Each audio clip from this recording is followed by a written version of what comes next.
जैन रामायण सब एक से बढ़कर एक सज्जन का मैसेज आया, बोले भैया रामायण बहुत अच्छी लगती है, वो 45 मिनट की हो सकती है। मैंने कहा भाई 45 मिनट की करेंगे तो समय सा 15 मिनट का हो जाएगा। दोनों ही एक से बढ़कर के एक है। वो तो मंदिर में पढ़ते थे प्रतिमानियों के ग्रंथ, हम छोटे थे तो जाते थे तो ऐसा लगता था क्या पढ़ते होंगे, मतलब कहानी सुनाते लोग को कितना क्या इंटरेस्ट आता है, ऐसा लगता था बोरिंग ही टाइप से लगता था, क्योंकि कहानी थी फटाफट पढ़ लो अपन, किताब में वो जो रहता था वो छोड़ देते थे। तो ऐसा ही लगता था कि क्या पढ़ते हो, लोग भी इतना सुन रहे हैं, लेकिन अब जब सुन रहे हैं तो ऐसा लगता है कि कोई वाचता है तो बहुत अच्छा लगता है। क्योंकि वो मतलब बहुत सारे क्वेश्चन भी होते हैं, फिर वो डिस्कस होता है, इमेजिनेशन होता है,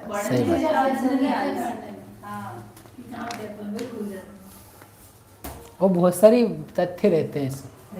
प्रथमान योग को उन्होंने कहा है बोधि समाधि निधानम। ओहो, इतना सुंदर पद दिया कि ये बोधि का और समाधि का निधान है। 3 अनुयोग के लिए लिखा समंत भद्र स्वामी ने, इसके लिए लिखा। इसमें बोधि, ओहो, अंतिम समय में आप व्यक्ति को कहानियाँ सुनाना, कथाएं प्रथमानुयोग सुनाना, उसका मन बलवान हो जाएगा, उसका बल मजबूत हो जाएगा। सभा में आपको उदासी छा रही हो, आप प्रथमानुयोग सुना देना तो लोग जाग जाएंगे, लोग कुछ ग्रहण करके जाएंगे। पताशे में दवा देना आना चाहिए। जैसे माँ है तो माँ बच्चे को दवा देना जानती है, वैसे जिनवाणी माँ है तो वो जानती है कि कैसे देना है। इसलिए ये पताशे में रखी हुई दवा, कैसे तत्व, कैसे पाप से बचना, कैसे भक्ति करना, कैसे श्रद्धा रखना, विपरीत परिस्थितियों में कैसे साहस नहीं छोड़ना, ऐसा गजब की गई बातें यहाँ पर अपूर्व रूप से बताई जाती। तो वहाँ पर वो उस दोनों की बात हुई, वो बात करके अब निरुत्तर हो गए वो। अब ये समझो ये कथाएं तो बहुत सारी बना सकते हैं कि उन्होंने फिर ये जवाब दिया, फिर ये जवाब दिया, तो आचार्य ने ज़्यादा लंबाया नहीं कि उन्होंने जवाब दिया तो वो निरुत्तर हो गए कि ये अब ऐसा कह रहे हैं। तो जाम्बुनद ने कहा कि देखो भाई सुनो, हम आपसे कहते हैं। उन सब ने बात करके आपस में कहा, इम सुनि जाम्बो नद फुनि कही, मेरे वचन सुनो तुम सही। एक समय सो रावण राय, मुनि अनंत वीरज ढिंग जाय। उन सबों ने हाथ जोड़ करके राम और लक्ष्मण से कहा कि आप हमारी एक बात ध्यान से सुनिए। एक बार ये हुआ था कि रावण जो था वो अनंत वीर मुनिराज के समो शरण में उनके उपदेश के लिए गंधकुटी में गया हुआ था। बड़ी भक्ति पूजा आदि को उसने करी और वहाँ पर जाकर के पूछी मोही मरण की निहात, तब भाखी ऐसे मुनिनाथ। कोटि शिला सुठावे जोर, सो निहचे तुम हंता होए। हंता है ना, वायरस नहीं, हरने वाला। हाँ, कि सुनो राजन, जो कोटि शिला को उसने पूछा प्रश्न, रावण ने ऐसे प्रश्न क्यों पूछने में आश्चर्य होता है। पूछा उन्होंने, हे महाराज, हे भगवान, हे केवलीनाथ, आप कृपा करके बताइए कि मेरा मरण जो है वह किसके हाथ में होगा, किसके हाथों के द्वारा होगा, मेरे मरण में कौन कारण बनेगा। एक बार पहले विभीषण को खबर मिली थी कि दशरथ और जनक के माध्यम से उनके जो पुत्र पुत्रियां होगी उनके माध्यम से नाश होगा। तो वो देख करके तो उसने गुप्तचर पहुंचवा दिए थे और नारद ने आकर के बताया था कि दशरथ को और जनक को, आप लोग यहाँ से गायब हो जाओ, वो लोग घूम रहे हैं आपको मारने के लिए। और वो वहाँ से निकल गए थे। तो एक तो उन्होंने तब प्रयास किया था, कहना ये होनी जो होती है, जो जैसा योग्य है कार्य वो होगा। तो उस वक्त प्रयास किया उन्होंने, तो वो उसको नहीं मार पाए और उनको लगा कि हमने मार दिया था। अब ये इसने पूछा कि अब कौन मारेगा, तो उन्होंने कहा कि जो कोटि शिला को उठाएगा उसके द्वारा तुम्हारा मरण होगा, ऐसा कहा। तो ऐसा सुन करके रावण जो था, रावण ने समझ लिया कि भगवान ये कह रहे हैं कि मुझे कोई नहीं मारेगा, क्योंकि विद्वानों के वचन इस प्रकार के विशेष अभिप्राय को लिए हुए रहते हैं। तो भगवान ने ऐसा कहा है तो इसका मतलब इसमें विशेष रहस्य ये है कि ऐसा कौन करेगा, मतलब वो आश्चर्यजनक बात तो कोई करेगा नहीं, कोटिशिला कौन उठा लेगा। Nobody can do this. अहंकार में व्यक्ति सारी संभावनाओं को गौण कर देता है। इसमें अब बाद में कहते हैं, अभी कह रहे थे, पूरे प्रसंग में आप देखोगे तो रावण की बहुत बड़ी भूल ये रही हमेशा कि ये भूमि गोचरी है, ये भूमि गोचरी है, ये भूमि गोचरी है, ये क्या कर लेंगे, ये वनवासी हैं, या अकेले छोकरे घूमते हुए, ये क्या कर लेंगे। खरदूषण के वहाँ भी वो उसको छोड़ के गया था कि खरदूषण, अरे ये तो ये निपट लेंगे, ये दो लड़के जरा से घूम रहे हैं, इनमें क्या है, ये तो अभी मार खा के भग जाएंगे, मतलब मार ही देंगे इनको। तो वहाँ भी वो सोचा, अभी भी सोचेगा, अंत तक सोचता रहेगा, आखिरी तक बोलता रहेगा वो मरते मरते कि तुम क्या हो, तुम कुछ भी नहीं हो। घमंड वो चीज होती है जो देखने नहीं देती सामने वाले की शक्ति को। उसको रावण को खुद ये नहीं पता था मैं अर्धचक्रवर्ती हूँ, था ना, तो चक्र हो चुका है ना। चक्रवर्ती है तो फिर दूसरा मतलब ये प्रतिनारायण है तो अरे तो सामान्य मौत मर जाऊं भाई, ऐसा ये नहीं मानता था कि मैं अमर हूँ। रावण ने ये नहीं सोच लिया कि आई एम अमर, लेकिन मुझे मारने वाला कौन होगा। जैसे राजा है ना, क्योंकि राजा है तो राजाओं की कुछ ही दशाएं हैं, या तो वो नेचुरली अपनी राजगद्दी में मर जाए, या कोई युद्ध में मार दे, या फिर वो दीक्षा ले ले, ठीक है ना। तो उसने पूछा किससे किसी से मरूंगा नहीं, ये सोचा, यानी नेचुरली मरेंगे हम। नहीं तो ये प्रतिनारायण है ऐसा पता है, तो नारायण प्रतिनारायण को हरा के तो बनता है ना। अरे जब राजा बनता है ना आदमी, तो फिर वो सब गौण हो जाता है उसके लिए। अभी वो नारायण, अभी सुनना, अभी आगे की कथा ने तो आप सब सुनो धैर्य से, अभी सुनो आप धैर्य से, वो मालूम भी पड़ जाएगा उसको, उसके बाद भी उसको खबर नहीं, ठिकाने नहीं पड़ेगी। तो रावण ने ये सोचा कि भाई हमारा तो कोई मरण करने वाला नहीं है, मतलब अहंकार के कारण से उसका अर्थ उसने ऐसा निकाला। अपनी इच्छा हो ना वैसा अर्थ निकाला जाता है। आचार्य भगवंतों ने कहा ज्ञानी के भोग भी निर्जरा के कारण होते हैं। अच्छा, ज्ञानी के भोग निर्जरा के कारण होते हैं, बढ़िया, बहुत अच्छा। तो ये भोग भोगने लगे। बोले महाराज ने कही है। अरे भाई क्या कही थी और तुमने क्या समझी। उन्होंने दृष्टि की महानता बताई थी, तुम दृष्टि की महानता तो नहीं पकड़ी। वो कहा सम्यक दृष्टि स्वयं जातु बंधो न में स्यात् इत्युत्थानोत्पुलक वदना रागिणोप्याचरन्तु। और तुम कुछ भी आचरण करने लगे। अभी तुम्हारा प्रशस्त आचरण के लिए लिखा था, लेकिन तुम तो और कुछ भी करते हो। तो ऐसा करके उन्होंने ये कहा था कि जो देवों से पूजित अनंत सिद्ध भगवान जहाँ से मोक्ष गए हैं, जहाँ पे लोग आके वंदना करते हैं, ऐसी निर्वाण शिला को जो उठाएगा, कोटि शिला को उठाएगा, वह रावण का हंता होगा, ऐसा उन्होंने कहा था। तो इतनी बात सुनी और सुन करके सामान्य व्यक्ति तो अचरज में पड़ जाए, हे भगवान। शिला मतलब ऐसा पत्थर नहीं, समझ सम्य शिखर, ठीक है। तो ये सुनते से, ये उन्होंने बोला सुनते से ही, इमि सुनी लक्ष्मण बोले जबे मैं जूठाऊं देखो सबे, तब विद्याधर बैठी विमान लक्ष्मण राम सहित बलवान। लक्ष्मण ने बोला हम उठाते, बोलो कहाँ है, बोले क्या बल होगा, एक इंस्टेंट जवाब। मतलब हम लक्ष्मण को ही भाव आया, बातों की बात नहीं बना रहे हम कि नहीं हमको वो राम के लिए वो जो सीता कड़े के समान है और वो गुहारे के समान है, मतलब हमने ऐसे नहीं बोला है, हम उसके लिए तत्पर हैं। इसको बोलते हैं बातों का खर्चा नहीं कर रहे हैं, वास्तव में अंदर बल भी रखते हैं।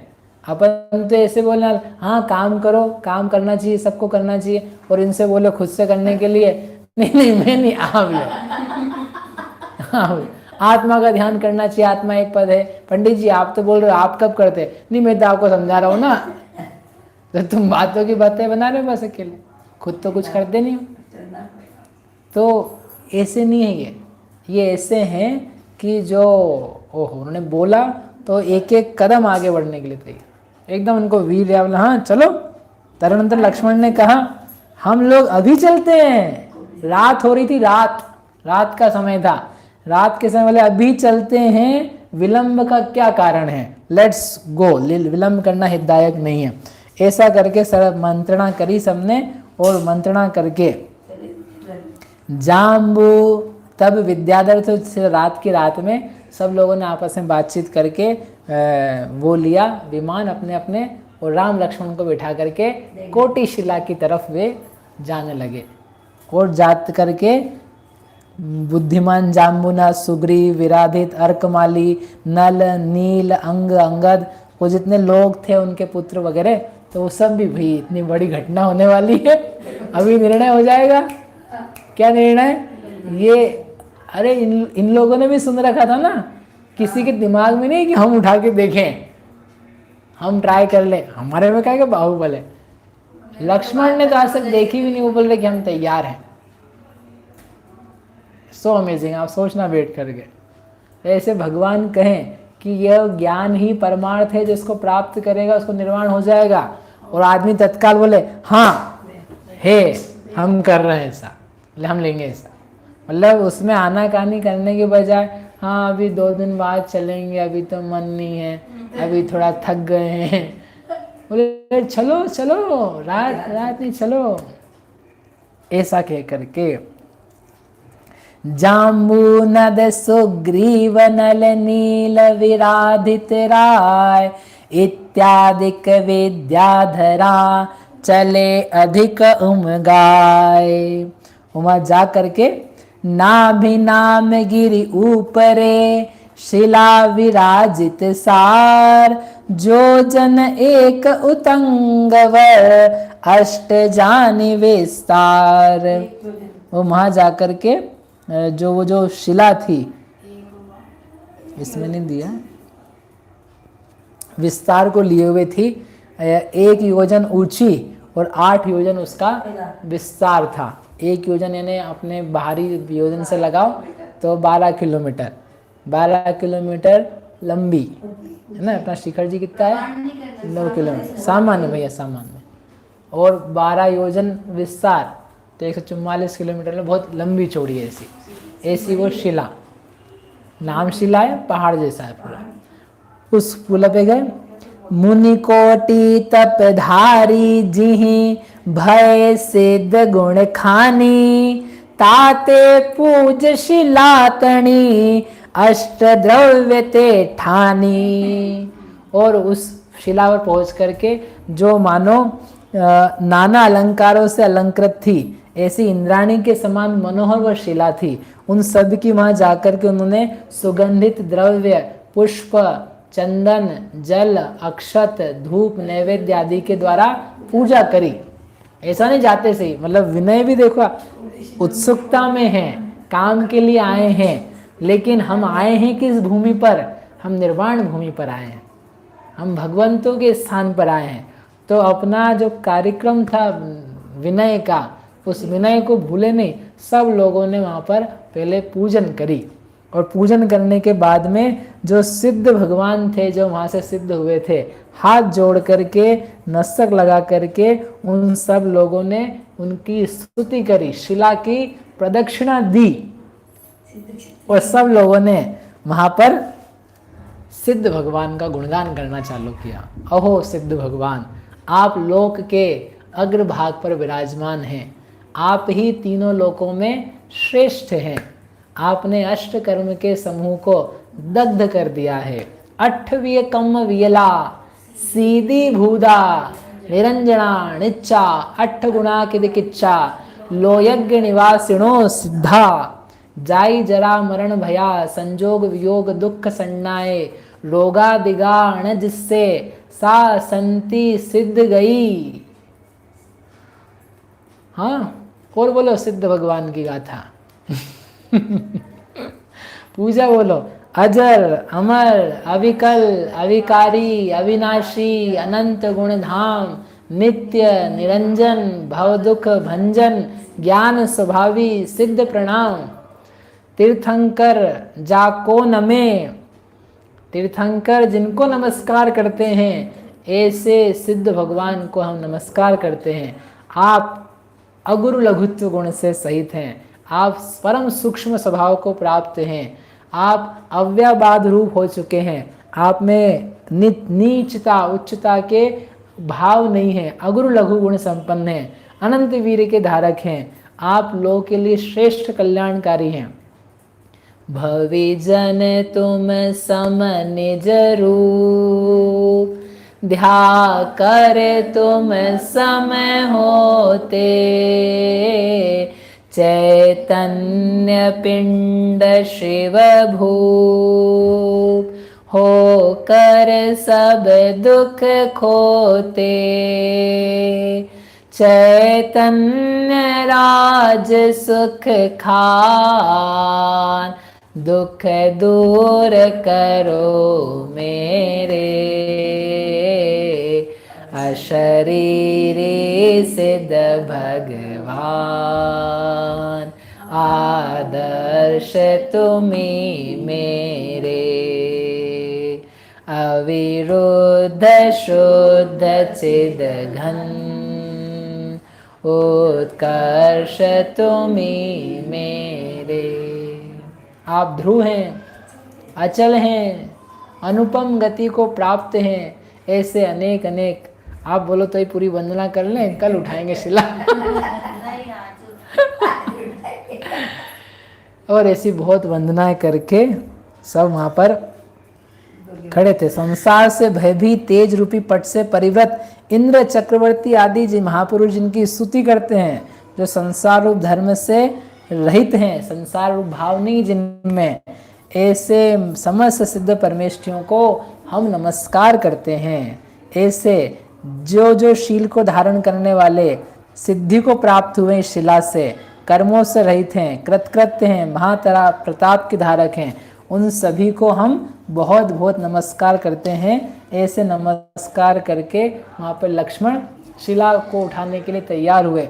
सारे जो वृद्ध पुरुष थे, राजागण थे, उन्होंने लक्ष्मण के ऊपर आश्चर्यपूर्वक निगाह डाली और उनको मंगल दिए, आशीर्वाद दिए। ओहो, इतना अच्छा लिखा, अरहंतो मंगलम संतु तव सिद्धार्श मंगलम, मंगलम साधव सर्वे, मंगलम जिन शासनम। हे भव्य, हे पुत्र, हे लक्ष्मण, तुम्हारे लिए अरहंत मंगल हो, सिद्ध मंगल हो, साधु भगवान मंगल हो, समस्त जैन शासन तुम्हारे लिए मंगलमय हो, तुम्हारा कार्य सफलता से संपन्न हो। वहीं खड़े हैं सब, और देख करके अनेक अनेक आशीर्वाद दे करके लक्ष्मण ने अपनी कमर कसी। क्या के लिए? भगवंतों को नमस्कार करके लक्ष्मण ने अपनी कमर कसी। दिखाए यहाँ पर, देखो बताता हूँ। ये तो पहाड़ी होगा ना एक तरह से। हाँ, भक्ति से भरे लक्ष्मण, विनय को धारण करने वाले, नमस्कार करने में तत्पर, भक्ति से भरे लक्ष्मण कमर कसकर स्तुति करने को उद्यत हुए। और स्तुति करने के बाद में, हे प्रभु, अब हम ये कार्य करने जा रहे हैं, आपका अनुग्रह, आपकी अनुकंपा हमारे सिर पर बनी रहे। ऐसा करके लक्ष्मण ने कोटि शिला को जमीन से उठा करके उठाने का प्रयास किया। फिर क्या हुआ? उठा लिया कि रह गई? ओहो, बांधी गड़ गदो लक्ष्मण वीर, सिद्धन को करी प्रणिपति धीर, जय जय शब्द उच्चारी सुभाए, जंघ मात्र शिल सार उठाए। बोलो सिद्ध परमेश्वरी भगवान की। लक्ष्मण की नहीं बोल सकते हैं। और लक्ष्मण ने वो शिला को जमीन से उठा करके प्रयास किया और जंघा तक जो शिला थी, जंघा तक यानी ये अपनी जांघ तक, यहाँ तक नीचे तक उठा ली। ऐसा कहते हैं कि जो वो पहले लक्ष्मण, पहले नारायण हुए थे, उनका इतना बल था कि उन्होंने ऊपर तक उठा ली थी। और जैसे जैसे हुंडा अवसर पर निकाल आता है तो घटते घटते उठाते सभी हैं, लेकिन जंघा तक उठा पाई उन्होंने, तो उठा ली। सब लोग देख करके ओ हो आश्चर्यचकित हो गए। ऐसा भी कोई कार्य कर सकता है, ऐसी भी कोई घटना घट सकती है। देवों ने वहां पर आश्चर्य किए, देवों ने फूल बरसाए, पुष्प बरसाए, रत्न बरसाए, तालियां बजाई, धन्य धन्य कहा, जय जयकार की आवाजें की, ढोल तमाशे बजाए, बाजे बजाए। ऐसा एक समझ लो अपूर्व ही वहां पर वातावरण बन गया। सब लोगों ने निश्चय कर लिया, ओह क्या बात है, यही राम नारायण है, यही भगवंत है, ये हमको पता ही नहीं था, कहाँ कहाँ घूम रहे हैं, कहाँ कहाँ घूमते हुए। विधि का नियोग देखो, कहाँ कैसी चीजें होती है। नारायण बलभद्र घूम रहे हैं जंगल जंगल में, वन वन में, और उनकी पत्नी को हरण कर लिया गया है। कैसा उसका दुष्ट अभिप्राय आ गया, मरने के लिए खुद ही उठा लाया। ले क्या नहीं तो क्या प्रसंग है। अच्छा, वो अपना राज्य चला रहा है, इनको कोई लेना देना नहीं, ये तो अपना राज्य छोड़ के आए। और दंडक वन में हम जाके कुटिया बनाएंगे, रहेंगे, कोई इनको लेना, राज्य चाहिए नहीं इनको, न लक्ष्मण को चाहिए, न राम को चाहिए। और ऐसा करके अत्यंत तब सुरगण इमि देखी विचार, पंचाश्चर्य किए जिहि बार, सकल खगेश महासुख पाय, कहत भये इह हरि निहचाय। सब बड़े खुश हैं। और विद्याधरों ने कहा ये वास्तव में हरि है, वास्तव में ये नारायण है, इसके द्वारा ही उस लंकाधिपति का हनन होगा। अब इह मन माहि ठीकता करी, रावण दिश की चिंता हरी, सुग्रीवादि सकल नरिंद, राम सहित लक्ष्मण गुण वृंद।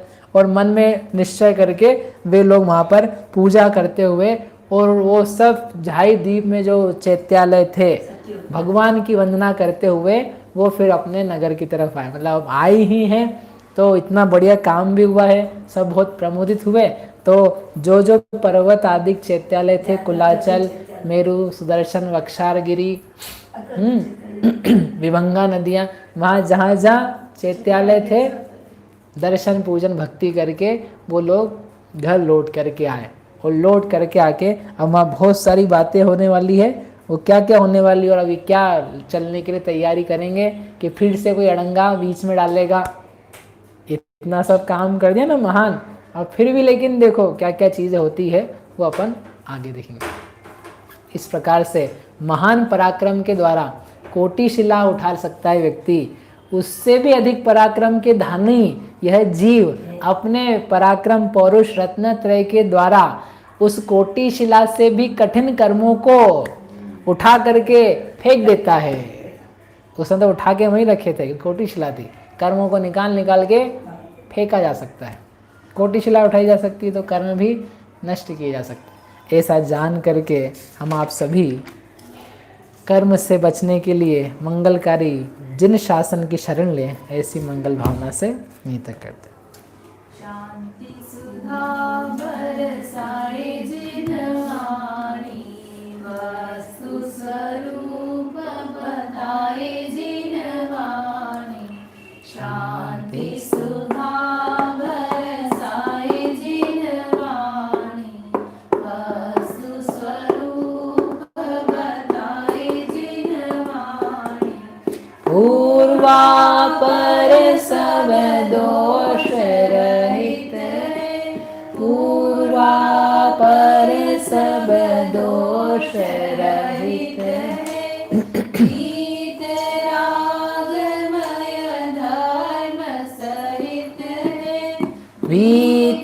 वीतरागमय धर्म सहित है, सदमागम कहलाए जिन वाणी, परमागम कहलाए जिन वाणी। शांति सुधा बरसाए जिन वाणी,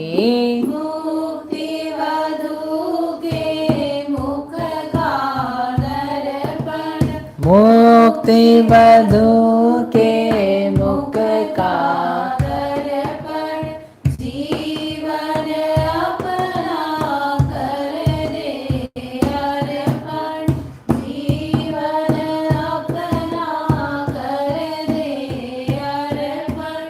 भव समुद्र से तारे जिन वाणी, भव समुद्र से तारे जिन वाणी। शांति सुधा बरसाए जिन वाणी, राग द्वेष अहंकार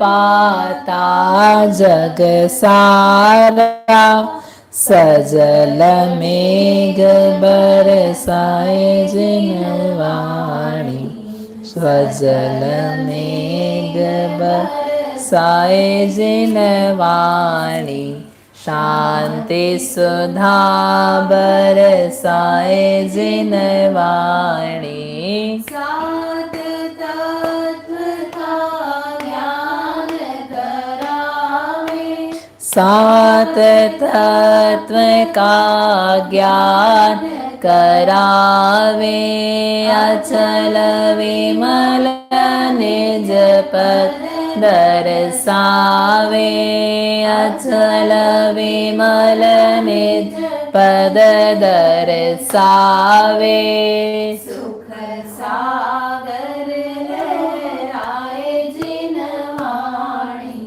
सुख सागर लहराए जिनवाणी शांति सुधा बरसाए जिनवाणी सत्य स्वरूप बताए जिनवाणी जावाणी के ज्ञान दे सूझे रोकालो सोवाणी मस्तनु सवारे